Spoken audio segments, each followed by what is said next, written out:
కాశీలో మరణిస్తే ముక్తి లభిస్తుందని, శ్రీశైల శిఖరాన్ని దర్శిస్తే పునర్జన్మ ఉండదని అంటారు. ఈ రెండు వాస్తవమేనా?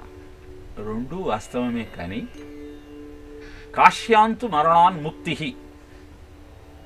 అంటే కాశీలో ఎవరైతే దేహాన్ని వదిలేస్తారో వారికి ముక్తి లభిస్తుంది. శ్రీశైల శిఖరం దృష్ట్వా పునర్జన్మ న విద్యతే. శ్రీశైల శిఖరాన్ని చూసిన తరువాత మళ్ళీ జన్మ ఉండదు. వినటానికి రెండు మనకు ఒకే అర్థాన్ని స్ఫురింపజేస్తున్నా, శ్రీశైల శిఖరాన్ని చూసిన తరువాత అయోధ్య, మధుర, మాయా, కాశీ, కాంచీ, హవంతిక, పురీ, ద్వారావతీ చైవ సప్తైత మోక్షదాయక అన్నది మనం తెలుసుకున్న సత్యం. ఈ 7 మోక్ష ద్వారాలలో నీకు ముక్తి లభిస్తుంది. కానీ ఎలా అంటే, అక్కడ నువ్వు దేహత్యాగం చేసిన తరువాత మళ్ళీ కాశీలో జన్మిస్తావు.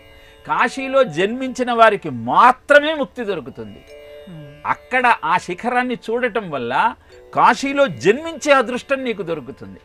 కాశీలో జన్మించి నిరంతరము ఆ విశ్వేశ్వరుణ్ణి ఆరాధించిన తరువాత నువ్వు దేహత్యాగం చేసే సమయంలో ఆ శివుడే వచ్చి సర్వాన్ జంతూన్ మోచేతే అంతకాలే, అన్ని జంతువులకు చెవిలో పంచాక్షరిని వినిపించి మరీ ముక్తిని అందించేటువంటి కాశీక్షేత్రంలో మాత్రమే ముక్తి దొరుకుతుంది.